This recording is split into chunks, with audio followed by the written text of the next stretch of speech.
Hello, wanted to show you our bioactive enclosures. Most of these have spiders, some of them mixed species, and we just have them in a cabinet with a little, I installed little LED lights in there. All right, so let's start over here. Check out this one first. This is our grass spider. He lives in this mess with a little moss in the corner, some driftwood and stuff like that. He eats crickets. Really fun to watch him feed. This is a furrow orb weaver. You can see kind of hanging there. I read online they don't make great pets, so because they don't web up. This guy has webbed this thing up like crazy, and he eats fruit flies like you wouldn't believe it. So he may get a bigger enclosure. He's doing great. This is a little cool vivarium. You can see on that log there is a little wolf spider, and there's also a little crab spider in here, along with several isopods and other small, there's that crab spider up hanging there. There's an isopod down there. So lots of cool stuff living in here for a couple of months. And yeah, really neat. These guys eat fruit flies. That's a tarantula enclosure right there. It's, what is it? The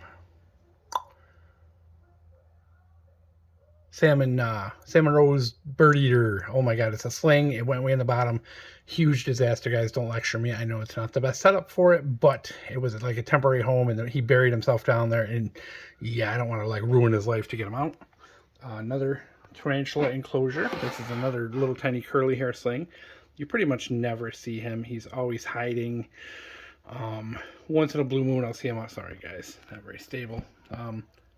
You very rarely see him. I just throw in some like occasional cricket and then some fruit flies here and there. He seems to be doing okay. Back here are my little wolf spiders I caught in the backyard. They're really cool. They just seem to love this kind of thing. They just walk around all day looking for food. They get the occasional cricket. There's also isopods and stuff in here. Occasionally you'll see little garden millipedes, things like that. I don't think I see him wandering. No, he's hiding. There's also a couple beetles in that one too. Let's look over here. Same thing. This one doesn't really have any live plants. You see the little wolf spider there running in the corner. Just missed at these. As you can see, he eats fruit flies. These will probably get better enclosures over time. Another one. This has got a few more different kinds of beetles and things like that. Little, there he is.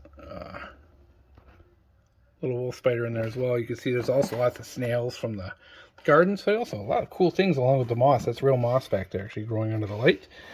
Very cool. We'll skip that back one because he's kind of tough to get to. These are our jumping spiders. They pretty much hang out on the top.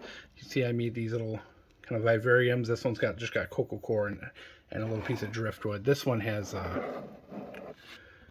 couple plants in there, a couple different plants that are growing really nice, and a little cup up there with some moss so he can get some moisture. You see he hangs up, it's all webbed up, so it's really tough to see, but you see there's slugs in that one too, or snails in that one, and there's some beetles and isopods as well that you'll see. So this guy, same thing, he hangs out up there on his wood. This one's my little sling. And of course, I put it into way too big of a container. I don't know what is wrong with me. This one's kind of boring. And so I might spruce this one up a little bit as time comes along because I'm kind of, doesn't look as nice as the other ones. You see my little guy right there hanging. And last, this is one we caught in the kitchen last night. He's in the process of getting ready for his new home now. He appears to be a female bold. And where is it? Right here is his going to be new home. Spent a little more time making this one. So you can see it's got garden soil, a couple different plants, driftwood, a couple different hides, and there's a shell there too. He can sniff around and lots of cool stuff. So there you go, guys. Simple, easy, fun project for the kids.